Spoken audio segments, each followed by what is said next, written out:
ছোট গল্প শ্রীপতি সামন্ত। লেখক বনফুল অর্থাৎ বলাইচাঁদ মুখোপাধ্যায়। ট্রেনে অসম্ভব ভিড়। তিল ধারণের স্থান হয়তো আছে, মনুষ্য ধারণের সত্যি স্থানাভাব। তৃতীয় শ্রেণীতে লোক ঝুলিতেছে, মধ্যম শ্রেণীতে গাদাগাদি, এমনকি দ্বিতীয় শ্রেণীরও সমস্ত বার্থগুলি অধিকৃত। কেবল প্রথম শ্রেণীটি খালি বলা চলে। সেখানেও সাহেবী পোশাক পরিহিত একটি ভদ্রলোক বসিয়া আছেন। একটি স্টেশনে গাড়ি থামিয়াছে। রাত্রি ৮টা হইবে। শ্রীপতি সামন্ত সমস্ত প্ল্যাটফর্মময় ছোটাছুটি করিয়া বেড়াইলেন, কোথাও উঠিতে পর্যন্ত পারিলেন না। অথচ তিনি দৃঢ় প্রতিজ্ঞ যে ঘুমাইয়া যাইবেন। টিকিট তৃতীয় শ্রেণীর। সকলে নেপোলিয়ান নহেন, সামন্ত মহাশয় তো নহেনই, সুতরাং তাহার দ্বারা এ অসম্ভব সম্ভব হইল না। বার কয়েক ছোটাছুটি করিয়া অদ্য এই ট্রেন যোগে তৃতীয় শ্রেণীতে ঘুমাইয়া ঘুমাইয়া কলিকাতা যাওয়ার আশা সামন্ত মহাশয়কে অবশেষে ছাড়িতে হইল। কিন্তু অদ্য তাহার নিদ্রার নিতান্ত প্রয়োজন। বিগত ৩ রাত্রি মোটে ঘুম হয় নাই। সর্বেশ্বর বাবুর নাতনিটির বিবাহের গোলমালে ২ রাত্রি তিনি চোখে পাতায় করিতে পারেন নাই। কাল তো অসহ্য গরম গিয়াছে। লোকে পাখা নাড়িবে না ঘুমাইবে। স্থলমান চশমাটা সামলাইয়া সামন্ত মহাশয় সহসা কুলিকে বলিলেন, ওরে দাঁড়া।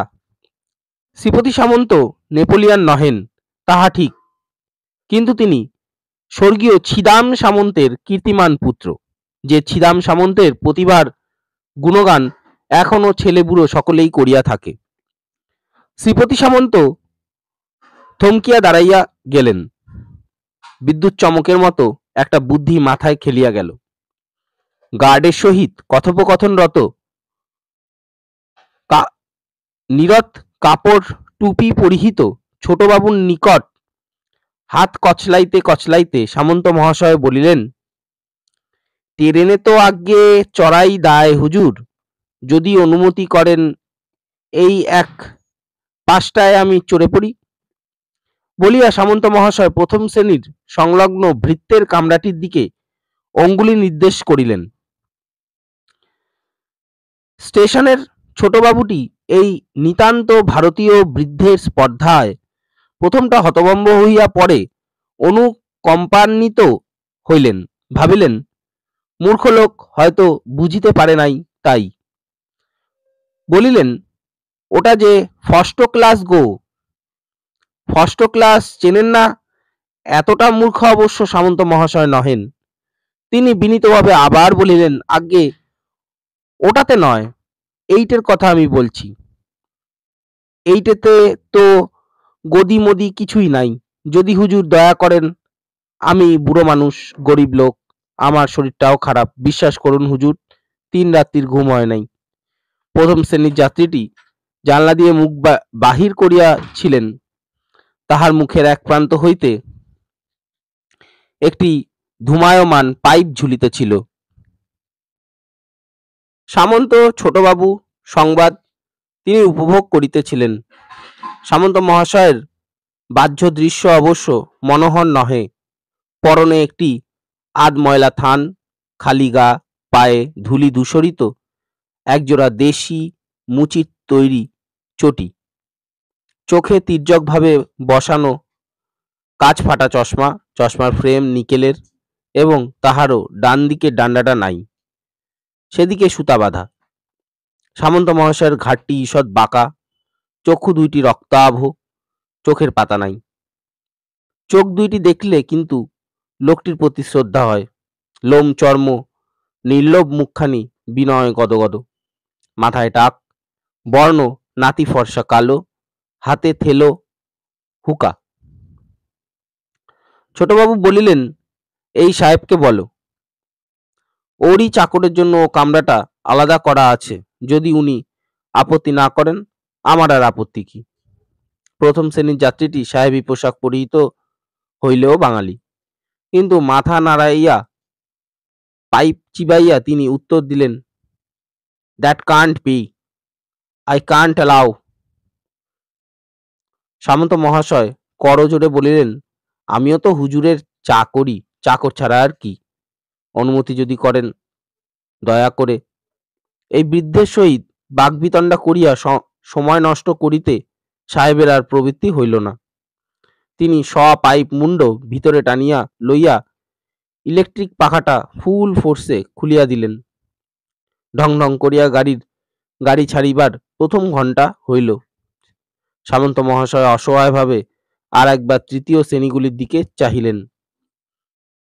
পায়দানে পর্যন্ত লোক ঝুলিতেছে, উহারই মধ্যে শেষে ঢুকিতে হইবে, অথচ সামন্ত মতি স্থির করিয়া ফেলিলেন। শুনলেন হুজুর, এটাতেই চললাম আমি, কুরুকে পাঠিয়ে দেন, ভাড়াটা আমি দিয়ে দিচ্ছি। ওরে আন, এটাতেই আন সব। ওহে কালীকিঙ্কর, শ্যামাপদ কোথায়? বাঞ্ছা, ও বাঞ্ছা, এদিকে, এইখানেই চড়াও সব। হৈ হৈ শব্দে কালীকিঙ্কর, শ্যামাপদ, বাঞ্ছা, কয়েক বোঝা শালপাতা, এক বান্ডিল খালি বস্তা, 2 হাঁড়ি গুড়, একটি তরমুজ, একটি বটি, একটি ছিপ, 2টা প্রকাণ্ড ঝুড়িতে নানাবিধ ছোট বড় বোচকা ও পুটুলি এবং 1 টিন ঘি সমেত সামন্ত মহাশয়কে ফার্স্ট ক্লাসেই তুলিয়া দিল। কালীকিঙ্কর ও শ্যামাপদ পদধূলি লইয়া নামিয়া গেল। সামন্ত মহাশয় হাসিয়া বাঞ্ছাকে বলিলেন, তুই তাহলে ওই পাশের কামরায় থাক গিয়া, তোরই মজা হলো রে, তামাকটিকে সব গুছিয়ে রাখ। বাঞ্ছা নামিয়া পাশের কামরায় চলিল। ট্রেন ছাড়িয়া দিল। থেলো হুকাটা একটা টান দিয়া ঘরঘরায়মান ফাটকটাকে সশব্দে বাহিরে নিক্ষেপ করিয়া সামন্ত মহাশয় সাহেবকে লক্ষ্য করিয়া বলিলেন, ঘুমটা হওয়া আজ নিতান্ত প্রয়োজন হুজুর, কাল সকালে মাথাটা ঠিক রাখা দরকার, অনেক টাকার কেনাবেচা করতে হবে। যথাসময়ে গুম্ফশ্রুস সমন্বিত পাঞ্জাবি ক্রু আসিয়া দর্শন দিলেন ও ভাড়া চাহিলেন।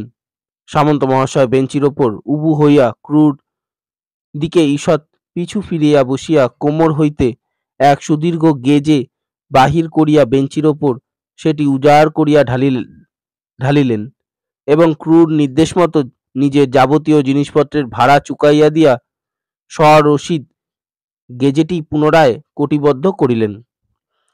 যদি কেহ গনিয়া দেখিতে পাইত সামন্ত মহাশয়ের গেজেতে খুচরো টাকা ছাড়া 10,000 টাকার নোটই রইয়াছে। তাহার পর পাঞ্জাবি ক্রু বাঙালি সাহেবটির দিকে ফিরিয়া বলিলেন, your ticket please. My ticket is in my suitcase, please take my word of for it. I can't punch your word, my duty is to punch tickets. অবশেষে দেখা গেল বাঙালি সাহেবটির নিকট দিয়াশলাই পাইপটি ও একটি সিনেমা সাপ্তাহিক ছাড়া আর কিছুই নাই। বচসা বাঁধিল। বিশুদ্ধ ইংরেজিতে বেশিক্ষণ বচসা চালানো শক্ত, সুতরাং উভয়ই রাষ্ট্রভাষা হিন্দির শরণাপন্ন হইলেন। সামন্ত মহাশয়ের একটু তন্দ্রা আসিয়াছিল, ভাঙিয়া গেল। তিনি উঠিয়া বসিলেন। এ আবার কি ফ্যাসাদ উপস্থিত হইল, ঘুমাইতে আর দিবে না দেখিতেছি। ভগবান বিরূপ হইলে কাহার বাপের সাধ্য ঘুমায়, দুর্গা শ্রীহরি। সামন্ত মহাশয় সশব্দে বিজম্বন করিলেন। সহসা সামন্ত মহাশয়ের কানে গেল, ক্রুর যেন সাহেবটিকে বলিতেছে যে বাঙালি বাবুদের সে ভালো করিয়াই চেনে, সুতরাং সামন্ত মহাশয়ের চুলহীন ভুরু যুগল কুঞ্চিত হইল। তিনি আবার উবু হইয়া বসিয়া কোমর হইতে গেজে বাহির করিলেন। ও কুরু মহাশয়, বাজে কথায় কচকচিতে আর কাজ কি? কটা টাকা লাগবে বলুন, আমি দিয়ে দিই। ঘুমটা আমার হওয়া আজ নিতান্ত দরকার, যাহা 52 তাহাই 53। সাহেব ও ক্রুর উভয়ই বিস্মিত হইলেন। বলে কি? সামন্ত মহাশয় কিন্তু সমস্ত ভাড়াটা মিটাইয়া দিলেন এবং সাহেবকে বলিলেন, আপনিও তো হুজুর কলকাতা যাচ্ছেন, আমার গদিতে টাকাটা জমা দেবেন সুবিধা মতো। এই বলিয়া তিনি একটা ঠিকানা দিলেন।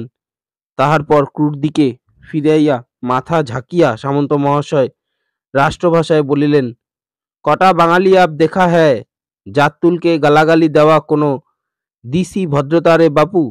দুর্গা শ্রীহরি, দুর্গা শ্রীহরি, দুর্গা শ্রীহরি। সামন্ত মহাশয় আবার বেঞ্চে লম্বমান হইলেন।